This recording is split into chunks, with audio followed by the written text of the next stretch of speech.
welcome back to Searching for Goodness, Season 2.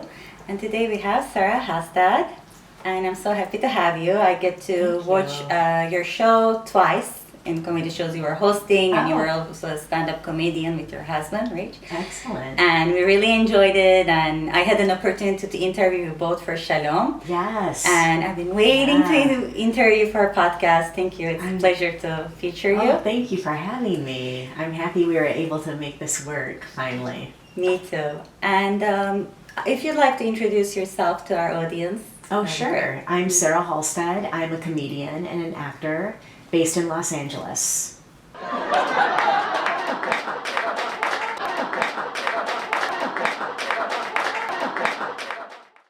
I'm born and raised in Flint, Michigan. Yeah, all right.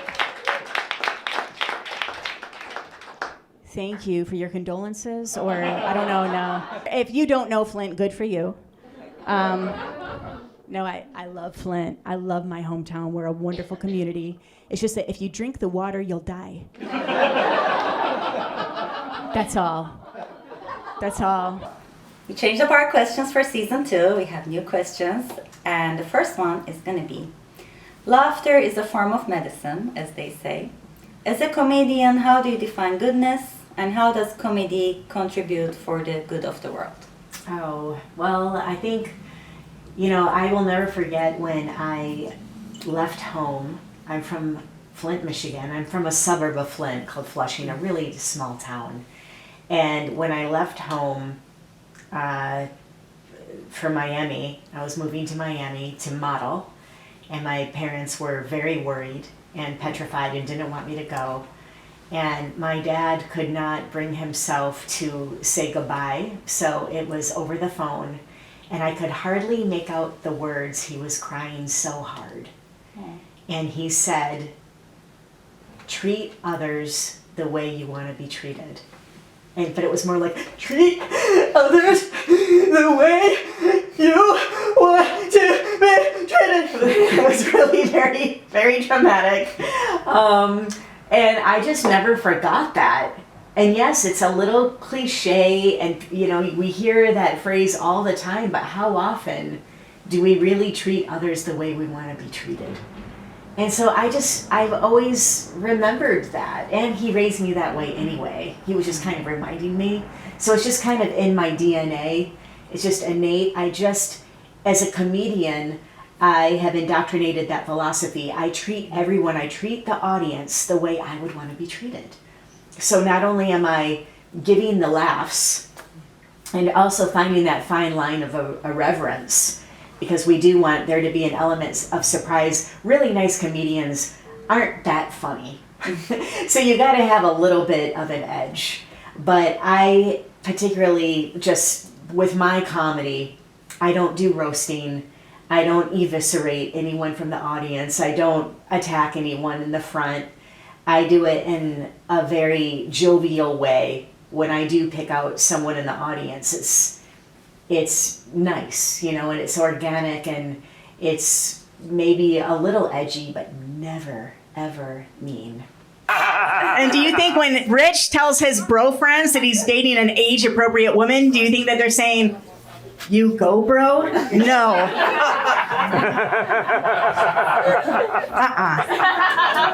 They're like, what happened to Bailey?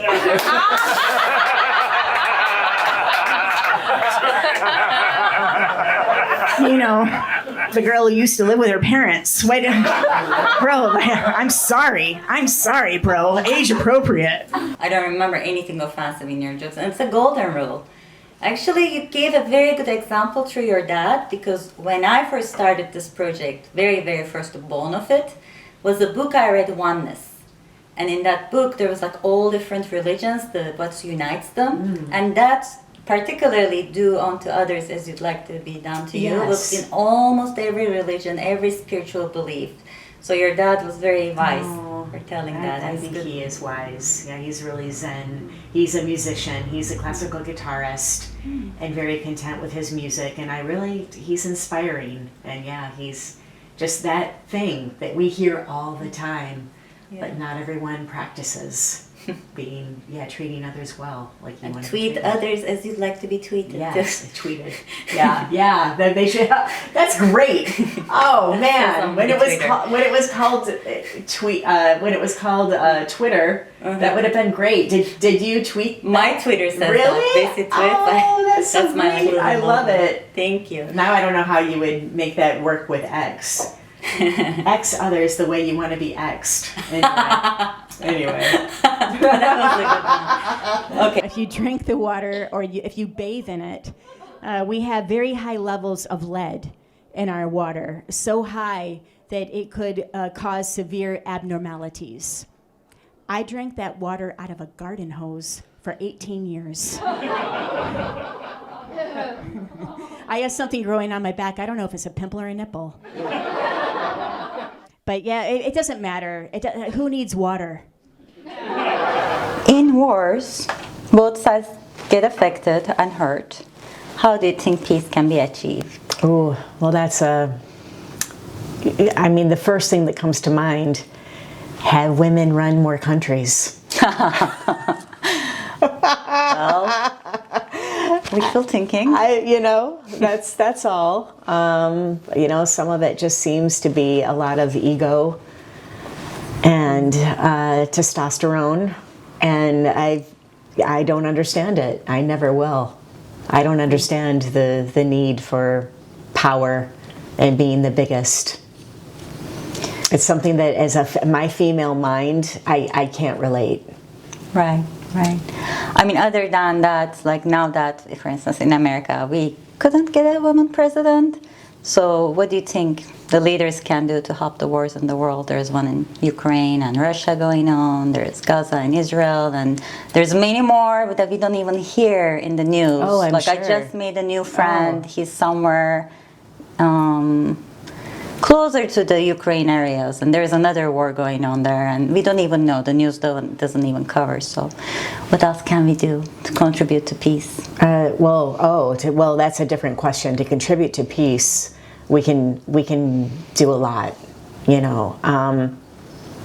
I think one of the reasons why I became a comedian is just to alleviate tension. And as a child, I was often a class clown in school because whenever it would get tense, I didn't know what else to do, but do something kind of clown-like, something to break the ice. And whether it be, like a slapstick thing that I would do, just whatever I could do to make people laugh and maybe forget about whatever the issue was that was making everyone really unhappy or intense, or when you can just feel friction in the room. And so I innately just grew to use that as a combative, like a shield of protection, Right. when it gets rough.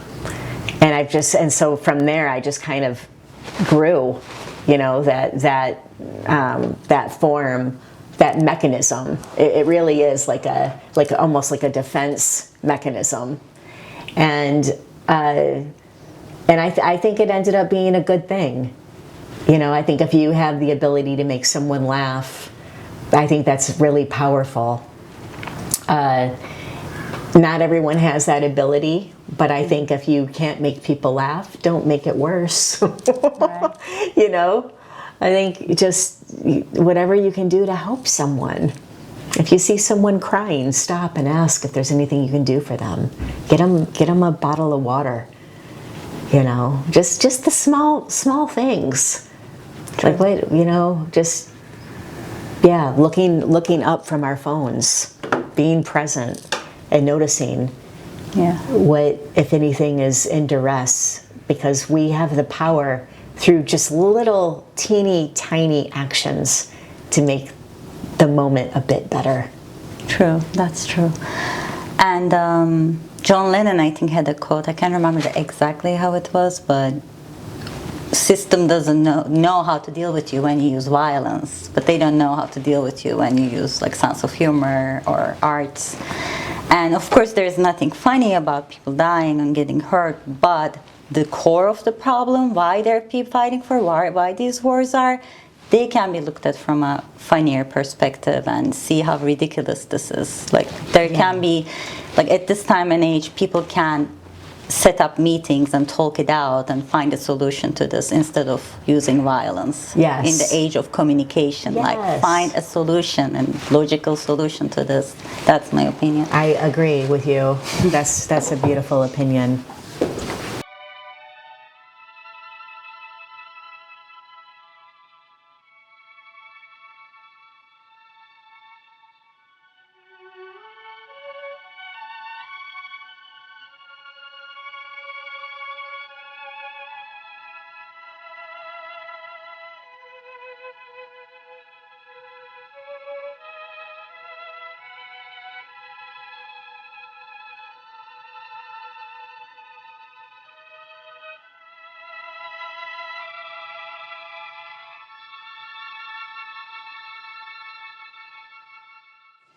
Evil is the opposite of goodness.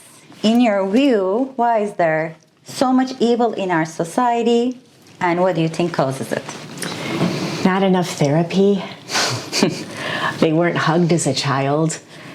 I really just can't conceive of it. I can't conceive of someone purposely being evil to another human or an animal. And it saddens me, it deeply, deeply, deeply saddens me, you know, when I hear of that on the news or read about it in any, you know, media outlet. And so I'm an optimist. That's just how I'm built. And I am automatically going to believe that a stranger is good. I'm not going to walk through life with a pretense thinking that that's a bad person, and I'm just going to assume everyone that I meet, everyone around me is good. Mm-hmm. And that's how I walk. Yep, I think you said very right. I mean, people live for love and get loved enough, and therapy too. Like the movie Joker comes to my mind. How in Joker, what really pushes him off the edge is because of his economic and everything. Right. He can't do really his therapy, gets medication. Used as a child. Right. Yeah, so it all comes down to love, I think. It comes down to love. Comes down to yes. that. And therapy, mental health is also it's very, really, but it's not so accessible, and they make it really difficult to get reimbursed, even if they are in network. I think they just need to make it easier. I agree. Yeah, I agree. That's a good answer. Friendship. What is friendship to you? A good friendship. How do you define it, and how do you think good friendships can help in the world? Because there's friendship between people, but also countries, right? Okay. Oh, it's vital. I am so, so grateful and blessed to have my big three. I have 3 women in my life, and they all provide different things, you know. One is an actress, the other is a comedian, and the third is not in the business at all. And I really love how she can provide that outside viewpoint looking in, because it's really tough being an entertainer today, I think in any city. Mm-hmm. And so I love having, you know, these relationships where I talk to them so often that I can call them and we don't have to worry about like catching up, you know, so because I know exactly what's going on in their lives and vice versa. And I don't know if I would say it's therapeutic. It just feels good knowing that people really care and have my back and I have theirs. And I'm just really, really fortunate to have those friendships. And then I have a very special friendship with my 92-year-old grandmother. Oh, wow. And that's really neat, you know, that I'm able, and she's very, very sharp. And I spoke to her yesterday for about an hour, and it's so refreshing catching up with her, and no one will really ever know me like my grandmother, you know, and she's just been such a staple and such a support system in my life. And even though she's 92, I mean, she has goals, and she reads. She's a voracious reader, and she's in on pop culture, like she's all up on her Vanity Fair, and her People, and really knows what's going on. And of course, news politically, she's really sharp. And I feel like I'm talking to a 40-year-old, and it's just a very special relationship. And I'm really blessed and grateful that I have my Gram. That's really wonderful. That's unique. It is Really unique. I mean, I had a good relationship with my grandmother, but she wasn't like 90. It's great that she's still sharp. And Yes. Is your Gram still around? Is No, she? Oh, I'm no. sorry. Yeah, It's a but I special miss her. relationship, and we just got to take what we can while we have them. I really agree. And they really are instrumental to who you become Right. as a woman. Definitely. And it shows age doesn't really matter in a good friendship too. No, it really doesn't. I text her. I saw a phenomenal film, Thelma, starring June Squibb, who's 95. And June Squibb was also in Nebraska, and she was nominated for an Academy Award. But this is her first leading role as an actress at 95 years old, and the film just came out. So I sent it, I text my Gram, and you have to see this movie. And she's, I think we never ever stop. There's never a reason to stop as long as we, as long as we are physically able and we have our mental capacity, we can keep going. Wonderful. Yeah. That's a beautiful message. And one more question. Can you please tell us one or two jokes from your stand-up comedies, just like a sampler for our audience? Oh, sure. 2 to 3, so they get an idea what your stand-up looks like. And also, please tell us a little bit about your coming shows, projects, to invite our viewers to come and see or check it on TV. Yeah, sure. Well, I got new makeup for today. And I wanted to look nice for you and look nice for this interview. And so I was at Sephora, and NARS Cosmetics makes a blush in orgasm pink and screaming orgasm pink.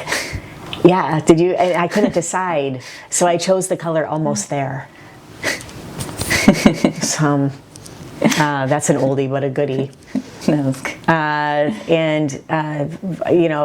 have this special on Amazon Prime called RVs and Cats. It dropped in 2020 and it did really well. It recounts the journey of me driving cross country in a 30-foot RV with my cat Benny. And Benny eventually fell ill, and they really let you know when it's time. And he was sick, so I had him on medicinal cannabis. They have this for pets now. And it was going really well, except all he wanted to do was eat potato chips and binge on Golden Girls, which we did together. And if people want to come watch your stand-up comedy shows, what comedy clubs you do, and any TV or movies that people can check out your work as well? Yes. I just starred in a movie, a feature film called Dear, Dear Husband, and that is going to be out soon. I'm cradling him, and I'm looking at him, and I'm, telling him what a good boy he is, and I'm, looking at him in the eye.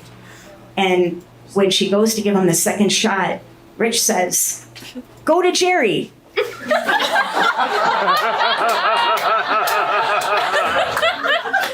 And those are the last words Benny heard. Go to Jerry. So Jerry Garcia, if you're up there, please take care of my Benny. I am Sarah Halstead. You guys are amazing. 1, 2, 3. Goodness will win. You might not